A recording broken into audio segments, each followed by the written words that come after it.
Hello everyone, সবাই কেমন আছো? আশা করছি সকলেই খুব ভালো আছো। আমিও খুব ভালো আছি। এই যে দেখতে পাচ্ছ, আমরা হঠাৎ চলে গিয়েছিলাম অঙ্কুরহাটিতে আধার কার্ড ঠিক করতে। আমাদের মতো ভুল করে কেউ আবার যেন চলে যাও না আধার কার্ড ঠিক করতে, কারণ এখানে আবার যেরকম আগে থেকে বুকিং নিয়ে টাইম বুক করে যেতে হতো, সেরকম সেই নিয়মটাই আবার মার্চের 1 তারিখ থেকে শুরু হয়ে গেছে। যাই হোক, আমি যে ভিডিওগুলো ক্লিপসগুলো তোমাদের সাথে শেয়ার করছি, এগুলো কোনোটাই অঙ্কুরহাটি না, এগুলো সব হচ্ছে মাকুড়দা। অঙ্কুরহাটি থেকে মাকুড়দা খুবই কাছে, 1 কিলোমিটার বলতে গেলে।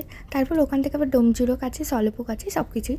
যাই হোক, আমরা আপাতত মাকুড়দাতেই যাচ্ছিলাম বাজারের দিকে। তারপর এই যে আমাদের রিলেটিভের বাড়িতেও গিয়েছিলাম, ভালোই লাগছিলো মোটামুটি। ছোটোবেলায় সব কিছু স্মৃতি আরে বলছিল আমার, বাপি মা আরে এখানেই থাকতো, আমার ঠাকুমারাও। যাই হোক, এই যে দেখতে পাচ্ছি আমরা এখন যাচ্ছি, আর আমি আর তাথুই দুজনে এসেছিলাম, দুজনে ঠিক করতে, আর আমার সাথে আমার ঠাকুমা ছিল। যাই হোক, এই যে এটা হচ্ছে মাকুড়দার মন্দিরটা। এটা ঠাকুরটার নামটা আমার ঠিক মনে পড়ছে না, কিন্তু আবার যদি কোনো দিন যাই তোমাদের সাথে আবার শেয়ার করব। তো এই যে দেখতে পাচ্ছ, খুবই সুন্দর এই মন্দিরটা। মন্দিরে এসে আবার হঠাৎ করে শ্রেয়সীর সাথে দেখা হয়ে গেছে। ও সেই সলভ থেকে এখানে আসে মাকুড়দা স্কুলে। এই স্কুলটা আমি যতদূর জানি ক্লাস 10 পর্যন্তই রয়েছে, আর শ্রেয়সী আর ঋতিকা এরা দুজনেই পড়ে। শ্রেয়সীর সাথেই আজকে দেখা হয়ে গেছিলো হঠাৎ করে, আমি তো একদম ভাবতেই পারিনি। কালকে ওর সাথে কথা বলছিলাম, আজকে সত্যিই দেখা হয়ে গেলো। ফুলিফিসিই বলছিল ওদের বাড়িতে যেতে। এইভাবেই আজকের দিনটা কেটে গেল। তারপরে আবার বাড়ি এসে আমরা বুকিং করি, তারপরে আবার একটা ডেট নিই, আবার যাবো সেই দিনকে। সো এখনকার মতো টাটা সবাইকে।